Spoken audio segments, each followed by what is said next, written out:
कभी वृंदावन की पावन भूमि पर एक साधारण सा युवक भटकता हुआ प्रेमानंद जी महाराज के आश्रम तक पहुंचा। चेहरे पर बेचैनी, आंखों में सवाल और हृदय में शांति की प्यास थी। उसने महाराज जी के चरणों में प्रणाम किया और बोला, महाराज, मैं जीवन भर बहुत दौड़ता रहा, धन, यश और सुख की तलाश में, लेकिन हृदय की खालीपन भर नहीं सका। आप बताइए, सच्चा सुख कहाँ है? प्रेमानंद जी महाराज मुस्कुराए। उनका स्वर मधुर था, जैसे बरसात की ठंडी हवा। वह बोले, बेटा, सुख बाहर नहीं, भीतर है। बाहर की वस्तुएं क्षणिक हैं, परंतु प्रेम शाश्वत है, और सच्चा प्रेम केवल भगवान से ही मिलता है। युवक चौंका, पर महाराज, भगवान तो दिखते नहीं, उनसे प्रेम कैसे हो? महाराज जी ने पास में बैठे बच्चों को बुलाया। बच्चों ने उनके चरण दबाए और मुस्कुराए। महाराज जी ने युवक से कहा, देखा, ये बच्चे किसी स्वार्थ से नहीं आए, इनका प्रेम निष्कपट है। यही भगवान तक पहुंचने का मार्ग है, निष्काम प्रेम।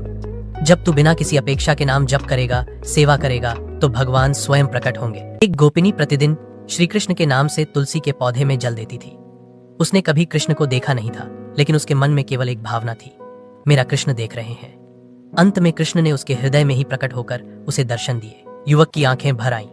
उसने पूछा, महाराज, क्या मैं भी ऐसा प्रेम कर सकता हूँ? महाराज जी ने हाथ उठाकर आशीर्वाद दिया।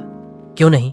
भगवान किसी के ऊंच नीच, जात पात, धन दौलत से नहीं बांधते, उन्हें तो केवल प्रेम चाहिए।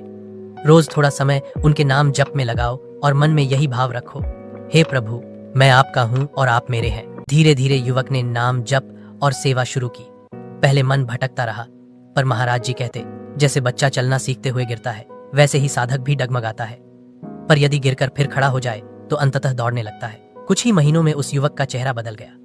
उसकी आंखों में संतोष और मन में स्थिरता आ गई। वह अब दूसरों की मदद करता, सेवा करता और हर समय हरिनाम गुनगुनाता। एक दिन उसने भावुक होकर महाराज जी से कहा, महाराज, अब समझ गया कि सच्चा सुख प्रेम और भक्ति में ही है। धन और यश तो छाया है, पर प्रभु का प्रेम ही वास्तविक प्रकाश है। महाराज जी मुस्कुराए और बोले, यही जीवन का सार है बेटा। भगवान को पाने के लिए बड़े बड़े यज्ञ या तपस्या की आवश्यकता नहीं। एक सच्चा आंसू, एक सच्चा नाम जप और निष्कपट प्रेम, यही प्रभु को बांधने की शक्ति रखते हैं। सीख, इस कथा से यही शिक्षा मिलती है कि जीवन में चाहे जितनी दौड़ भाग हो, सच्ची शांति और आनंद केवल भक्ति और प्रेम से ही मिलता है। प्रेमानंद जी महाराज का संदेश है, प्रेम से बड़ा कोई साधन नहीं और भगवान से बड़ा कोई मित्र नहीं।